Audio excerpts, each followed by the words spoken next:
కొన్ని చిన్న సినిమాలు పెట్టిన పెట్టుబడికి పదింతలు లాభాలిచ్చి ప్రొడ్యూసర్లను హ్యాపీగా ఉంచుతున్నాయి. ఆ చిన్న సినిమాలేంటో చూద్దాం. 'ఆర్ఎక్స్ 100' 2 కోట్ల బడ్జెట్‌తో తీసిన ఈ సినిమా 22 కోట్ల దాకా కలెక్ట్ చేసింది. 'టిల్లు స్క్వేర్' మొన్ననే రిలీజ్ అయిన ఈ సినిమా 10 కోట్లతో తీశారు. 120 కోట్లకు పైగా కలెక్షన్ చేసింది. 'Secret Superstar' Aamir Khan నిర్మించిన ఈ సినిమా 15 కోట్లతో తీశారు. 125 క్రోర్స్ దాకా వచ్చింది. 'కేరళ స్టోరీ' 15 కోట్లతో తీసిన ఈ సినిమా 300 కోట్లకు పైగా కలెక్ట్ చేసింది. 'హనుమాన్' మొన్ననే రిలీజ్ అయిన 'హనుమాన్' సినిమా 35 క్రోర్స్తో తీస్తే 330 క్రోర్స్తో వరల్డ్ వైడ్గా పెద్ద హిట్గా నిలిచింది. ఈ రోజుల్లో 55 లక్షలతో తీసిన ఈ సినిమా మారుతి మొదటి సినిమా 12 కోట్ల దాకా కలెక్ట్ చేసి సూపర్ హిట్గా నిలిచింది. మారుతికి మంచి కెరియర్ వచ్చింది. 'భలే భలే మొగాడివే' మారుతి ఇంకో సినిమా 7 కోట్లతో తీసిన ఈ సినిమా 50 కోట్లకు పైగా కలెక్ట్ చేసింది.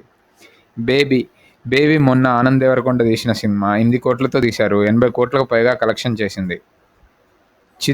తేజ చిత్రం సినిమా 30 లక్షల్లో తీశారు. 12 కోట్లతో బిగ్గెస్ట్ హిట్గా నిలిచింది. 'క్షణం' అడిశేష్ ఎప్పుడూ తక్కువ బడ్జెట్లో పెద్ద హిట్లు ఇస్తుంటాడు. 'క్షణం' బడ్జెట్ వచ్చి 1.8 కోట్లు, కానీ కలెక్షన్లు 12 కోట్లు. 'నువ్వు నేను' తేజ ఇంకో సినిమా 'నువ్వు నేను' 1.5 కోర్స్తో తీశారు. 16 కోట్లు వచ్చింది.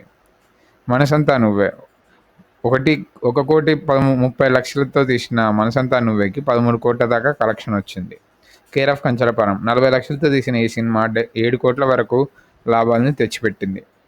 'గీతా గోవిందం' 5 కోట్ల బడ్జెట్ ఈ సినిమా 70 కోట్ల దాకా కలెక్ట్ చేసింది. 'అర్జున్ రెడ్డి'కి 5 కోట్ల దాకా బడ్జెట్ అయింది, కానీ కలెక్షన్లు 50 కోట్లు దాటాయి. 'పెళ్లి చూపులు' 1,30,00,000 ఈ సినిమా 30 కోట్ల దాకా కలెక్ట్ చేసింది. 'జాతిరత్నాలు' 6 కోట్లతో తీస్తే 70 కోట్లకు పైగా లాభాలు వచ్చాయి. 'జయం' సినిమాకి 1.5 కోట్లతో తీశారు. 15 కోట్లకు పైగా కలెక్షన్ చేసింది. 'ఉయ్యాల జంపాల' సినిమా 2 కోట్లతో తీశారు. 16 కోట్లకు పైగా వచ్చింది. Raj Tarun first cinema.